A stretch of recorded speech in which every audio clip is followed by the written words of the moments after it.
want to talk about, I saw a number of interesting articles today talking about how Democrats are very angry, some of them with minorities who came out in bigger numbers for President Trump this time around. Now, Eva Longoria is getting in trouble for praising Latina voters who came out, she says, in big ways. They showed up, and apparently, she said they were the real heroines here. There was a lot of backlash for her. People saying, well, what about black voters and black women? They have been the backbone of the Democratic Party. How dare you celebrate Latina voters over them?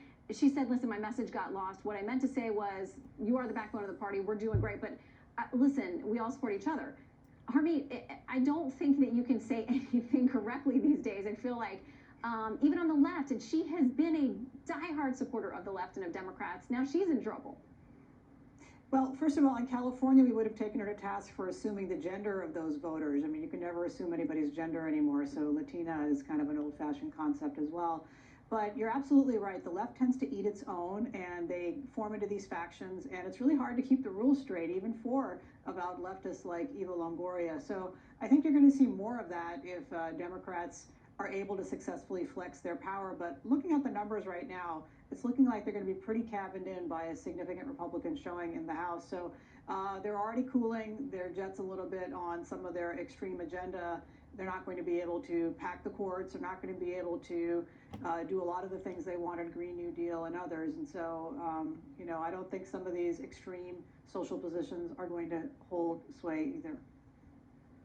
All right, very quickly, because we got to go, but Harmeet, because you're there in California, I want to ask you, we're getting some of the late-breaking House races out there. Honestly, are you surprised by any of these GOP pickups out there?